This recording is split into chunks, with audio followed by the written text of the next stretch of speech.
네, 제가 어렸을 때 시골에 살았거든요.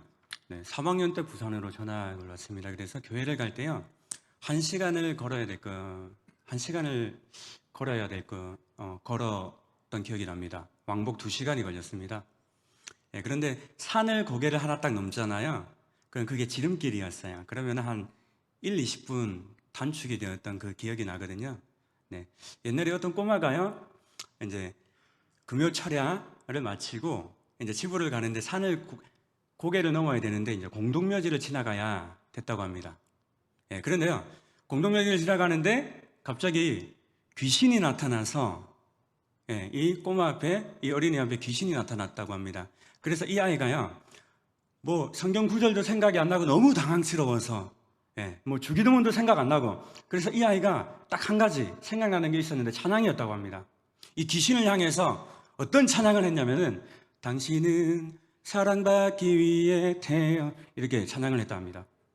그래서 이 귀신이 너무 당황해갖고 내 귀신 인생 평생 중에 이렇게 나를 축복하는 놈은 처음 본다 해서 이 귀신이 뭐라고 했게요? 감사해요 깨닫지 못해서, 이 찬양으로 답가를 불러줬다고 합니다. 하물며 우리가 축복할 때 귀신도 이렇게 답가로 감사하다고 축복하고 이렇게 하는데, 우리가 서로 교회에서 서로 늘 부족한 것이 있으면 용납하고 사랑으로 덮어주고 이렇게 사랑으로 덮어주고 하는 것이 교회인 줄 믿습니다. 아멘. 사도 요한이요, 사도 요한의 제자였던 폴리캅이 기록했다고 전해지고 있는 AD 117년에서 180년 사이에 사회적으로 굉장히 높은 지위에 있었던 디오그네투스에게 보내는 편지를 보시면요, 초대 교회의 기독교인들의 모습이 잘 나타나 있는 것 같습니다. 한번 제가 읽어드리겠습니다. 디오그네투스께, 그리스도인은 나라나 언어나 의복 때문에 다른 사람들과 구별되는 것이 아닙니다. 그들은 그들만의 도시에 사는 것도 아니고 이상한 언어를 쓰는 것도 아니며 특별한 삶을 사는 것도 아닙니다. 그들은 그리스나 다른 이방 도시들에 흩어져 살고 그 도시의 관습에 따라 옷을 입고 그 도시의 음식을 먹으며 살아갑니다. 그들은 자기 조국에 살면서도 마치 나그네와 같습니다. 시민으로서 모든 의무를 수행하지만 외국인과 같이 모든 권리를 누리지는 못합니다. 다른 사람들처럼 결혼하여 아이를 가지지만 아이를 버리지는 않습니다. 다른 사람들과 식탁을 공유하지만 아내를 공유하지는 않습니다. 육신을 입고 있지만 그들은 육신을 따라 살아가지 않습니다. 지상에서 시간을 보내고 있지만 그들의 시민권은 하늘에 있습니다. 그들은 주어진 법에 순종하지만 그들의 삶은 그 법을 초월합니다. 그들은 모든 사람을 사랑하지만 사람들에 의해서 박해를 받습니다. 그들은 가난하지만 많은 사람들을 부유하게 합니다. 그들은 능력을 받을 때 능력하는 자를 축복하고 멸시할 때에 멸시하는 자를 존중합니다. 그들은 착한 일을 하는데도 죄인들처럼 벌을 받고 벌을 받을 때에는 생명을 얻는 것 같이 기뻐합니다. 유대인들이 그들을 공격하고 헬라인들이 그들을 핍박하지만 유대인들과 헬라인들은 자신들이 왜 그들을 미워하는 줄 모릅니다. 라는 이런 편지의 내용입니다. 초대교회 예수 믿는 사람들은요, 이 편지의 내용처럼 이렇게 살아갔다라는 것입니다. 사랑을 베풀지만요, 그들은 박해를 받고요, 자신을 능욕하는 자를 축복했다고 합니다. 한마디로 그리스도인들은 무엇입니까? 세상 사람들과 살아가는 것이 완전히 달랐다라는 것입니다. 구별되어져 살아갔다는 것이죠. 조금만 내 마음에 안 들면, 조금만 내 생각과 다르면 판단하고 비판하고 또한 아는 채도 안 하는 그런 모습과는 너무나도 다른 모습들이죠. 그렇다면 현재 우리들의 모습을 한번 비춰볼까요? 우리는 어떻게 살아가고 있습니까? 아마도 부끄럽지 않습니까? 제가 목사이지만 이 편지의 내용과 제 삶을 비교하여 볼 때 매우 부끄러운 것 같습니다. 그리고 폴리카비 이 디오그네투스에게 보낸 편지의 내용을 보면 아마도 이 로마의 타락한 문화 속에서 살아가고 있는 이 예수 믿는 사람들의 삶을 잘 기록한 것 같습니다. 당시 로마의 문화가 얼마나 타락한지 아십니까? 노예들을요, 이 원형 경기장에요, 다 밀어넣고요, 거기에 사자들을 풀어놓습니다.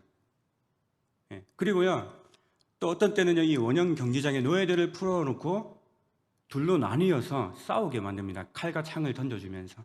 또한 그렇게 싸우고 서로 죽이는 모습들을 보면서 그 당시 사람들은요, 그것이 재밌다고 이렇게 마치 극장 영화 관람하듯이 그렇게 관람을 하고 구경했다고 합니다. 또는 무엇입니까? 이 사자를 풀어놓아서 잔인하게 사자들에게 뜯겨먹는 모습들을 보면서 또한 그것을 보면서 쾌감과 희열을 느꼈다고 합니다. 얼마나 타락했는지 모릅니다. 오늘날에도 어떻게 보면 마찬가지지 않습니까? 우리들에게 어떤 보이는 칼자루만 안 쥐어졌지, 때로는 우리가 말로서 사람을 정말 잔인하게 갈기갈기 찢어버리는, 나와 생각이 같지 않다면, 내가 생각하는 것과 조금이라도 이게 무엇이 다르다면은, 내 마음에 조금 거스르는 게 있다면은 그것을 판단하고 비판하는 행위를, 그러면서 우리는 무의식 중에 남이 어떻게 되든 그 마음에는 아무런 죄책감도 없는 일그러진 우리들의 자아상과 그 당시 타락한 그런 문화 속에 젖어들고 살아가는 사람들이 마치 우리와 삶과 어떤 면이 닮지 않았습니까? 그리고 성적으로 얼마나 그 당시가 타락했는지 모릅니다. 당시 로마 황제 딸이라고 알려져 있는 율리아는요, 밤마다 이 궁을 뛰쳐나갔다고 합니다.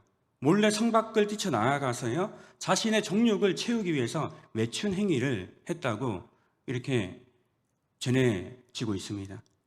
얼마나 그 당시가 타락했으면 황제 딸까지 나가서 그런 매춘 행위를 했겠습니까? 이런저런 자료를 찾아보면 당시 로마의 문화가 얼마나 변태적이고 성욕을 가졌는지, 얼마나 타락했는지, 그리고 그렇게 타락한 모습들을 너무나도 당연히 여기었는지를 충분히 많은 역사 자료를 살펴보면 알 수가 있습니다. 로마의 타락한 모습은 당시 사람들에게 그것이 너무나도 그냥 평범하고 일반적인 모습이었습니다. 문화였고 또한 이것이 유행이었습니다. 오늘날의 시대 어떻습니까? 저와 여러분들의 모습들은 어떻습니까? 어떻게 보면 마찬가지 아닐까요? 나도 모르게 이러한 세상의 문화, 습관들이 그냥 자연스럽게 흘러나오지는 않습니까?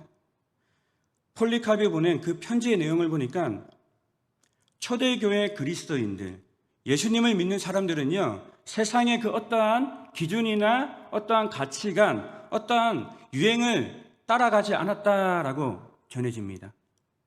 다른 사람들처럼 결혼해서 아이를 가지지만 아이를 버리지는 않고요, 다른 사람들과 식탁을 공유하지만 아내를 공유하지 않았습니다.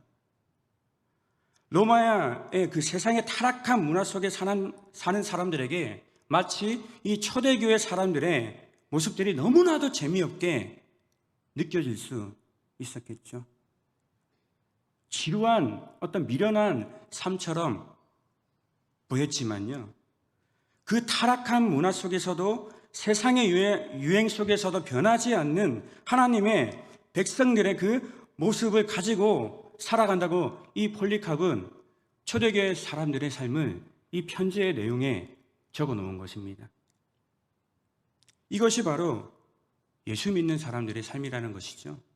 그렇다면 이 땅을 살아가고 있는, 오늘날 현 시대를 살아가고 있는 저와 여러분들이 오늘날 이 시대에 보여주어야 할 모습이 무엇일까요? 첫 번째는요, 소금처럼 살아가라라는 것입니다. 세상 속에서 우리가 소금으로 산다는 것이 무엇일까요? 다른 사람을 소금으로 변화시키는 것을 말하지를 않습니다. 그렇게 무엇입니까? 타락한 문화 속에서 그 유행을 내가 따라가지 않고 본인 자신이 나 자신이 소금 같은 사람으로 살아가는 것을 말하고 있는 것입니다. 아무리 시대가 변하고요, 문화가 변한다고 해도 세상 모든 사람들이 그 세상 유행을 따라 살아간다 할지라도 나 자신은 휘둘리지 않는, 변하지 않는 것입니다. 하나님의 백성답게 어떠한 상황 속에서도 살아가는 것을 말씀한다는 것입니다. 학생들 같은 경우는 어떻습니까? 시험 기간에도 하나님의 자녀답게 살아가는 것입니다. 어떤 장소 또한 어떤 상황 속에서도 하나님의 자녀답게, 하나님의 백성답게 살아가는 것. 다른 사람이 그렇게 소금처럼 살아가기를 내가 기대하는 것이 아니라요, 나 자신이 먼저 정말 하나님의 자녀답게, 하나님의 백성답게 살아가는 것이, 이것이 바로 무엇이냐면 세상에서 소금으로 살아가는 것이다 라고 성경은 우리에게 말씀하고 있는 것입니다. 문화에, 유행에 사람들이 뭐 다 그렇게 생각을 하니까, 사람들이 다 그렇게 행동을 하니까 나도 그렇게 해야 된다. 그렇게 살아가지 않으면 내가 바보 같고 놀림받고 미련한 것이다. 이것이 뭐냐면요, 이러한 생각들이 내가 하나님의 자녀, 백성이라는 것, 그 정체성을 잃어버린 생각과 행동이라는 것입니다. 이러한 생각을 가지고 있다면, 이렇게 살아가고 있다면 저와 여러분들은요, 하나님의 백성 자녀라는 정체성을 잃어버린 채 살아가고 있다는 것입니다. 여러분, 코카콜라 좋아하세요? 저는 너무나도 좋아합니다. 제가 진짜 한 1, 2년 전까지만 해도요, 그냥 한 박스채 인터넷에 이제 구매를 하고 그랬거든요. 근데 지금 사무가 맨날 구박을 하고, 그래서 이제는 안 사 먹습니다. 가끔 밖에서 몰래 한 번씩은 사 먹습니다.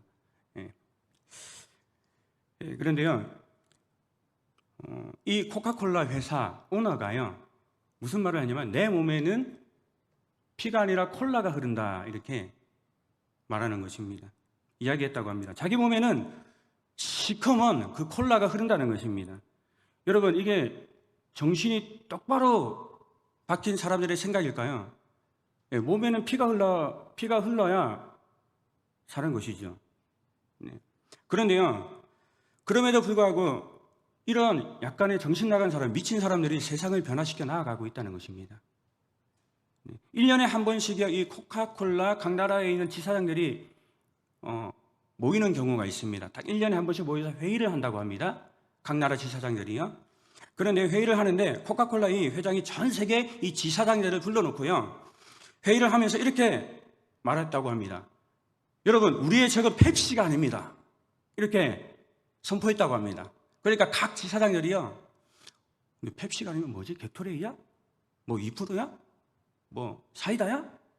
막 이렇게 수근수근 거렸다고 합니다. 그때 회장이 뭐라고 말을 했냐면 우리의 적은 물입니다. 이렇게 말을 했다고 합니다. 온 세계 사람들이 물보다 더 콜라를 마시게 합시다. 이렇게 말했다고 합니다. 여러분, 자기 자신의 그 정체성에 대한 무서운 집중력 아닙니까? 자신의 정체성에 대한 무섭도록 어떻게 보면 집착하고 있는 모습이지 않습니까? 오늘 저와 여러분들이 이런 고백을 했으면 좋겠습니다. 어떤 고백이냐면 내 혈관의 피는 세상의 문화를 따라 흐르는 것이 아니라 오직 예수 그리스도의 보혈로 인해서 하나님의 자녀라는 정체성을 따라 흐르고 있다라는 이것을 기억하면서 여러분 마음속으로 선포하시길 바랍니다. 그런 선포하는 삶을 당당하게 세상 가운데 선포하는 삶을 살아가기를 주님의 이름으로 축복드립니다. 여러분, 소금은 어떤 역할을 할까요? 방부제의 역할을 하죠. 다른 음식들을 썩지 않도록 만듭니다. 저와 여러분이 내가 서 있는 곳, 지금 내가 속한 곳에서 내가 살아가는 그 세상의 자리에서요, 그리스도인이라는 정체성을 잃어버리지 않는다면요, 모두가 그 썩어져가는 세상 속에서도 내가 세상을 바꾸려고 노력을 하지 않았음에도 불구하고요, 나의 정체성을 잃어버리지 않는 이 모습들 때문에 세상은 더 이상 썩지 않는 그런 영적 방부제의 영향력을 나로부터 받게 된다라는 것입니다. 마태복음 5장 13절 말씀 우리 한번 함께 읽어볼까요? 시작. 너희는 세상에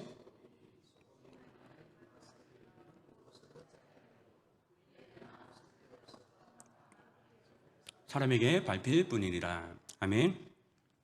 여러분 보시는 바와 같이요, 방금 읽은 본문 말씀을 보면 후반절에 정말 무섭고 두려운 말씀을 우리에게 주고 있습니다. 소금이 그 짠맛을 잃어버리면 쓸데가 없다라는 것이죠. 이건 우리를 버리시겠다라는 말씀이 아닙니다. 한번 구원받으면 영원하지만요, 구원은 취소되지 않지만 이 세상에서 우리가 어떤 정체성을 가지고 살아가느냐에 따라서 하나님께서 사용하는 사람, 사용하지 않는 사람으로 구분된다는 말씀입니다. 그렇게 짠맛을 잃어버린 소금이요, 하나님의 백성답지 않은, 자녀답지 않은 모습으로 세상의 그 유행을 따라서 세상의 가치관을 쫓아 살아갈 때 하나님께서 사용하지 않는 사람, 내가 그렇게 구분되어진다면 여러분들 얼마나 그 삶이 후회되겠습니까? 그 맛을 잃어서요, 후회는요 아무것도 쓸데없는 있으나 마나한 사람이 되어서 그 세상의 가치관에 묶여져서요, 무엇인가에 자꾸 눌려있는 것처럼 세상 사람들에게 짓밟히게 되는 인생이 된다면, 그런 사람들이 된다면 어떻겠습니까? 그리고 두 번째로요, 예수 믿는 우리가 세상에 보여줘야 할 모습은요, 적극적인 선포라는 것입니다. 마태복음 5장 14절 말씀을 우리가 한번 읽어볼까요? 시작. 너희는 세상의 빛이라. 산 위에 있는 동네가 숨겨지지 못할 것이요. 아멘. 네, 뭐라고 말씀을 하죠? 너희는 세상에 뭐라고 하죠? 세상의 빛이라. 네, 이 빛은요 두 가지를 상징을 하고 있습니다. 첫 번째는 뭐죠? 예수 그리스도. 두 번째는 뭐죠? 예수 그리스도, 즉 하나님의 말씀을 의미하고 있는 것이죠. 네, 요한복음 1장 9절 말씀 보시면요, 이렇게 말씀을 합니다. 참 빛, 곧 세상에 와서 각 사람에게 비추는 빛이 있었나니. 아멘. 여기서 이 빛은 누구를 의미를 할까요? 네, 당연히 예수 그리스도죠. 그리고 시편 119편 105절에 주의 말씀은 내 발의 등이요 내 길에 빛이니이다 말을 합니다. 주의 말씀은 내 발의 등이요 내 길에 뭐라고 말을 하죠? 빛이다 라고 말을 합니다. 여기서 빛을 또한 말씀이라고 합니다. 그러므로 이 빛은 예수 그리스도와 말씀을 상징하는 것이죠. 이 빛은 예수 그리스도의 말씀을 상징을 하는데, 마태복음 5장 14절에서는 그 빛이 이제 누구라고 말씀을 하고 있죠? 네, 오늘 본문 14절을 보면요, 너희가 세상의 뭐다? 빛이다. 이제는 우리를 보고 빛이라고 말씀을 하고 있습니다. 너희들만이, 예수를 믿는 너희들만이, 예수를 믿는 저와 여러분들만이 세상에 뭐라고 말을 하는 것입니까? 세상의 빛이라는 것입니다. 그리고 이것이 무엇입니까? 적극적인 우리 삶 가운데 선포가 되어져야 한다라는 것입니다. 에베소서 5장 8절 말씀을 한번 함께 읽어보겠습니다. 시작. 너희가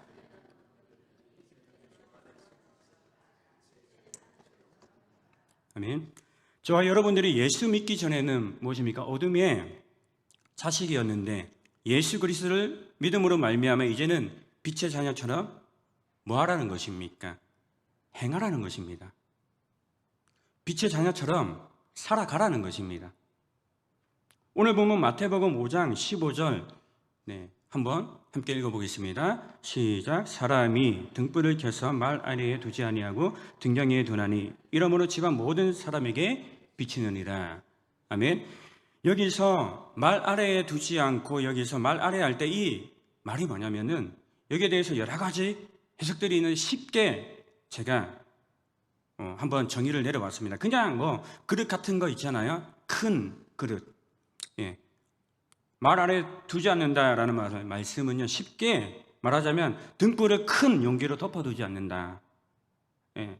그렇게 쉽게 생각을 하시면 됩니다.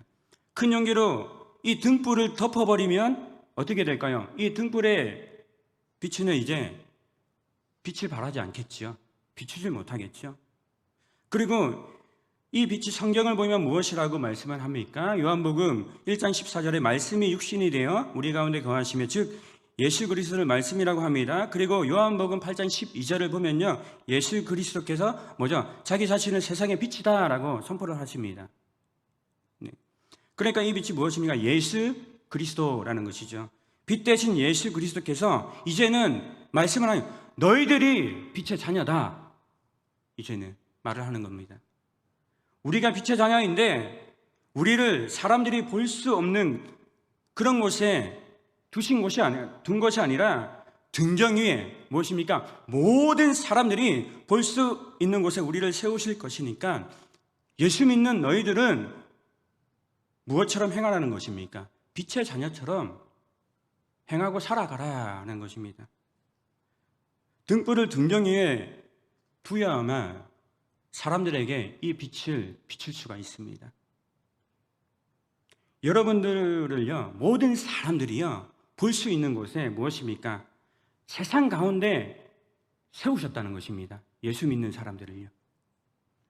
그러므로 마땅히 빛의 자녀처럼 천국 시민으로서 하늘나라에 속한 사람으로서 합당한 삶을 살아감으로 세상 가운데 빛 대신 예수 그리스도를 나타내며 살아가라는 것입니다. 빛의 자녀처럼 빛을 발하는 그런 인생을 살아가라는 것입니다. 우리는 세상 사람들이요, 볼 수 있는 곳에 세워져 있습니다. 예수 믿는 사람들은요. 그곳에서 우리는 예수 그리스도의 말씀, 이 복음을 전하며 살아가야 한다는 것입니다. 그래서 예수님은 우리를 말 아래에 두지 않고요, 등경 위에 세상 모든 사람들이 볼 수 있도록 세워두신 것입니다. 다만 무엇입니까? 내 자존심 때문에 잘못 생각해서 자신감이 없어서 자존감이 낮아서 우리 스스로 말 아래에 내려가려고 합니다. 등경 위에 두셨는데 모든 사람들에게 영향력을 끼칠 수 있는 자리에 두셨는데 우리 스스로 말 아래로 영향력이 없는 그 자리로 자꾸 우리는 내려가려고 합니다. 예수님은 우리로 하여금 모든 사람들 앞에 찬란하게 빛나게 하셨는데도 불구하고 우리는 우리의 부끄러움과 우리의 자존심 때문에 우리 스스로 자꾸 움츠러들며 내려가고 있습니다. 여러분 기억하시기 바랍니다. 하나님은요, 우리를 등경 위에 두셨습니다. 우리를 세상 모든 사람들이 영향력을 받을 수 있는 그 자리에 세워두셨다라는 것입니다. 그래서 우리의 모든 삶의 부분이요, 책임감이 따른다는 것입니다. 본문 16절 말씀 우리 한번 읽어보겠습니다. 시작. 이같이 너희 빛이 사람 앞에 비치게 하여 그들도 너희 착한 행실을 보고 하늘에 계신 너희 아버지께 영광을 돌리게 하라. 아멘.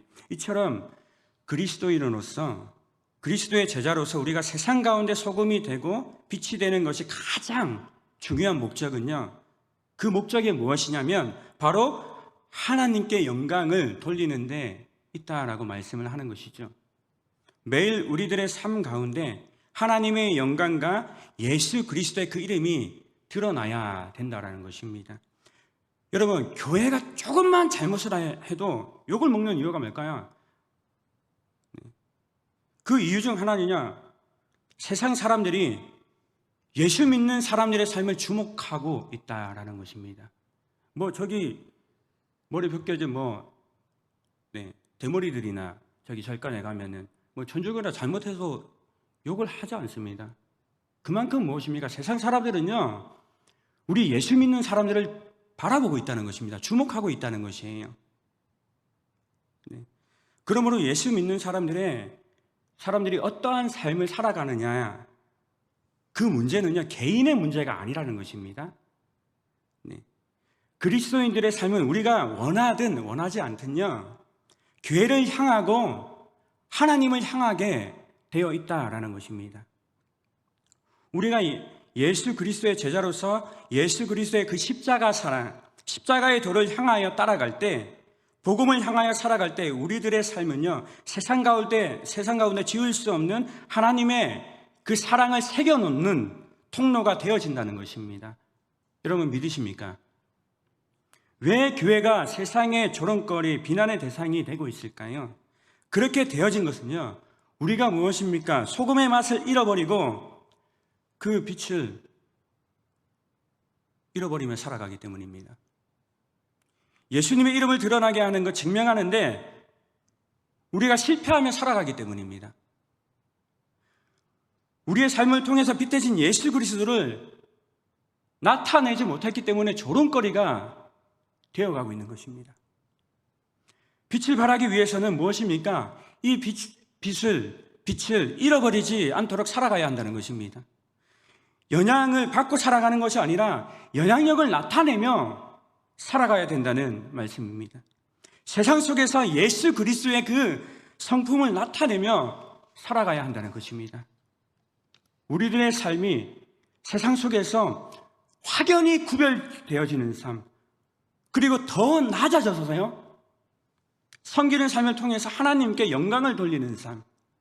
마치 무엇입니까? 촛대에 초가 녹아서 빛이 새어나오듯 소금이 녹아서 그 음식에 무엇입니까? 짠맛을 더하듯 예수님께서 보이신 그 겸손과 십자가의 사랑, 희생을 본받아서 우리 또한 세상의 하나의 미랄이 되어서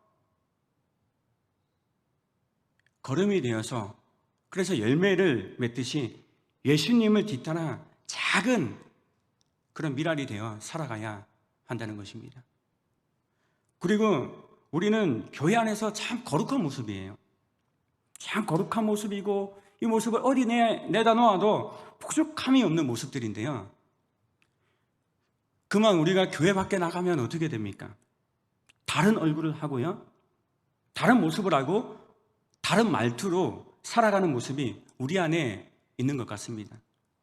교회 안에서는 정말 천사와 같은 모습이고요, 성자의 모습인데요, 교회 밖에 나가면 그것이 가정일 수도 있고 내 가정일 수도 있어요. 그리고 내가 일하는 일터일 수도 있습니다. 아니면 그것이 우리가 밥을 먹는 식당일 수도 있고요. 내가 교회 안에서는 너무나도 잘 섬기고 온화한 모습인데 밖에만 나가면 내가 섬김을 받기를 원하고요, 함부로 말하고 함부로 대하는 사람으로 종종 우리가 그렇게 변할 수 있다는 것입니다.